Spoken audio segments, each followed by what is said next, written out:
حامد و مسلین اما بعد۔ صدر انجمن، حکم صاحبان، قابل احترام اساتذہ اکرام اور میرے پیارے بھائی اور بہنوں، میں آج کی اس سالانہ انجمن میں جس موضوع کو لے کر آپ حضرات کے سامنے حاضر ہوئی ہوں وہ ہے توبہ کی اہمیت۔ اعوذ باللہ من الشیطان الرجیم، بسم اللہ الرحمن الرحیم۔ یا ایھا الذین آمنوا توبوا الی اللہ توبۃ نصوحا، اے ایمان والو تم اللہ کے سامنے سچی خالص توبہ کرو۔ خالص توبہ یہ ہے کہ جس گناہ سے وہ توبہ کر رہا ہے اسے ترک کر دے، اس پر اللہ کی بارگاہ میں ندامت کا اظہار کرے، کیونکہ توبہ کے معنی ہی گناہ کے راستے سے اللہ کی طرف پلٹنے کا۔ گناہ غلطی چوک کا سجد ہونا کوئی بڑی بات نہیں، بلکہ اس غلطی پر جم جانا اور اس کا اعتراف نہ کرنا یہ بہت بڑی بات ہے۔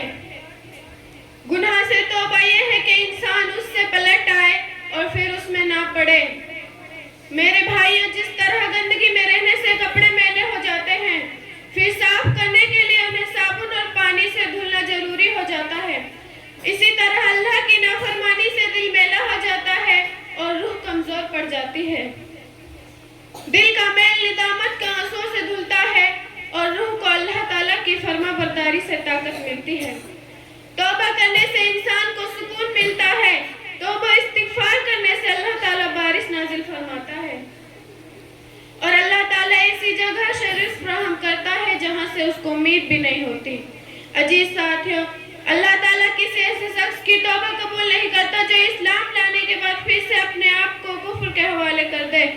چنانچہ اللہ تعالیٰ فرماتا ہے کہ إِلَّا مَن تَابَ وَآمَنَ وَعَمِلَ عَمَلًا صَالِحًا فَأُولَٰئِكَ يُبَدِّلُ اللَّهُ سَیِّئَاتِہِمْ حَسَنَات۔ مگر جو توبہ کرے، ایمان لائے اور نیک کام کرے، اللہ تعالیٰ ایسے لوگوں کے تمام گناہوں کو نیکیوں میں بدل دے گا۔ اسلامی بھائیوں، بندہ کتنا بھی گناہ کرے لیکن اس گناہ پر شرمندگی ہو جائے، اس کا اعتراف کرے اور اس گناہ کو کبھی نہ کرنے کی قسم کھا لے تو اللہ تعالیٰ اس کے تمام گناہوں کو معاف کر دیتا ہے۔ ہمارے نبی صلی اللہ علیہ وسلم معصوم الخطا تھے، پھر بھی نبی صلی اللہ علیہ وسلم دن میں 100 مرتبہ توبہ کیا کرتے تھے۔ تو بتائیے، ہم تو گناہ کے پتلے ہیں، ہم سے کتنی غلطیاں سرزد ہوتی ہیں، کیا ہم ان گناہوں سے توبہ کرتے ہیں؟ ہمارا حال تو یہ ہے کہ ہمیں اس کا احساس بھی نہیں ہوتا کہ ہم نے اتنا بڑا گناہ کیا ہے۔ کوئی انسان گناہ کرتا ہے تو اس کے دل پر ایک دھبا لگ جاتا ہے، اگر وہ اس گناہ سے توبہ کر لے تو وہ دھبا مٹ جاتا ہے، اگر وہ اس گناہ پر گناہ کرتا چلا جا رہا ہے تو وہ دھبا بھی بڑھتے ہی بڑھتے پورے دل کو شہ کر دیتا ہے، پھر وہ انسان جتنا بھی گناہ کرے اسے احساس بھی نہیں ہوتا کہ وہ گناہ کر رہا ہے۔ حالانکہ اللہ رب العالمین بہت زیادہ توبہ کرنے والے کو پسند فرماتا ہے۔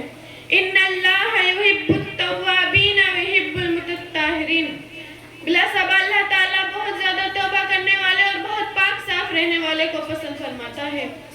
میرے بھائیو، ہمارے لیے ضروری ہے کہ ہم بھی بہت زیادہ توبہ کرنے والے بنیں تاکہ اللہ کی نظر میں پسندیدہ بندے بن سکے۔